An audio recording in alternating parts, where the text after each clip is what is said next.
Okay, for this video I'm going to do two parts. One, I guess it's for everyone, you can just see my setup.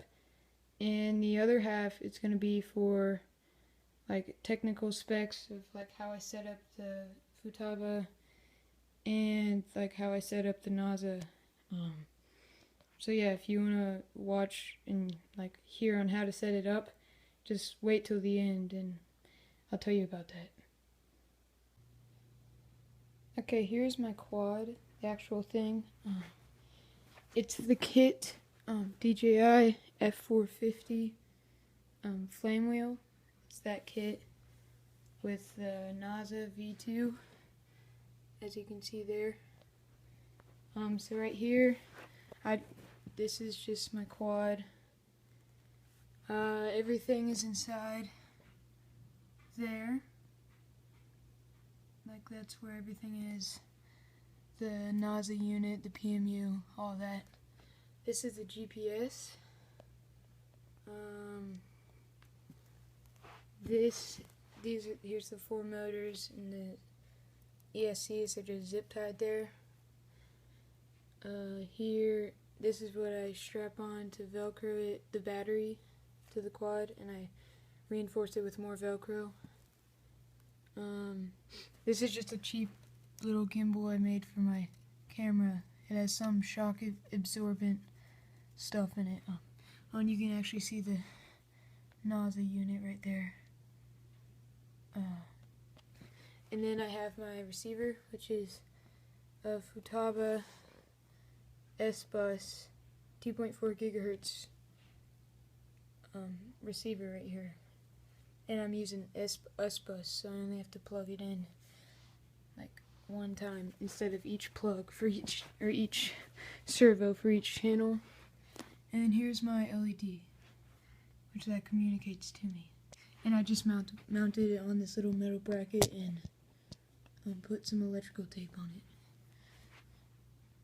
And that's my quad. Here's my controller. It's a Futaba T8J. Here's the on and off switch, obviously. It's a super nice controller. I really like it. You can like program anything. You can do any plane, anything like that. Then I have my switches that I use for my quad. I use this switch, GPS mode, altitude mode, and altitude mode again because I don't want to crash it. This is off on course lock and home lock, then course lock and home lock, and just throttle and all that stuff you guys know. And then here's the inside, super bright, really awesome. Failsafe is if I turn this off. And also I programmed this switch because it lasts about 11 minutes. So whenever I flick this switch, it'll start counting down from 11. And then it'll beep when I'm done with it. So yep, there's my remote. Okay, here's my battery. It's a LiPo 3-cell 3300 milliamp 45C. It's actually a High Sierra battery. It's literally the nicest battery I've ever seen. It's like wrapped in carbon fiber, so it doesn't ever get hot while you're charging it. It never gets hot while you're flying. I mean, it's a super great battery. It was more on the costly side. It was $65. But yeah, super nice battery. I love it. Here's my charger. It's the Tenergy TB6. Here, it's actually charging right now. A 3-cell, as you probably know, will go to 12.6 volts. Right now, it displays each individual cell voltage, and that'll change. And yep, there it just changed. So yeah, it's a super nice charger, pretty basic.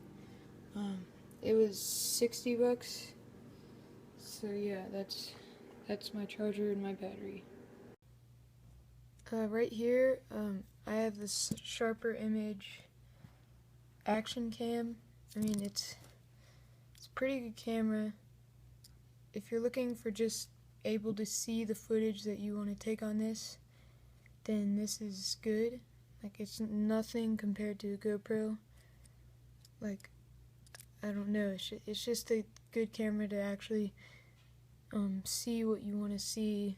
It doesn't have the best quality, but that's it. And it's good for, like, it comes with this case, and it's waterproof, so you can just put it in there, throw it in the water, or swim with it, or do whatever. It's a good camera. I think I got it for 20 bucks, but it was on sale, so I'm not sure the original price. But yeah, it's a pretty good camera for its price, or at least for me. Right here is my travel case that I made for it. I just carved it out of foam, and I used Gorilla Tape and softer foam here. Then this is the box that the Futaba came in. So yeah, the Futaba remote just slides in there. And I just put this on there and attach these rubber bands to here. It's sort of a cheap case, but it's better than buying one. And anyway, they don't make one for the quad. So yeah, this is where the battery goes. I can just slide it in there, or I can just keep it on the quad. It doesn't really matter. Then right here I have spots for, this is where the battery charger goes. Here's where all the plugs go. This is the Titan screws if anything gets loose on my quad. And this is just a pairing little tool for my Futaba. So yeah, that's that. And yeah, I just put it on in here, and I just slide this over the arm and lock it in place, and it holds it in pretty well. So yeah, there's my case. Okay, so now if you want to hear about programming and all that, you can keep on watching, but if you don't really care about that, just stop watching. Okay, on my remote,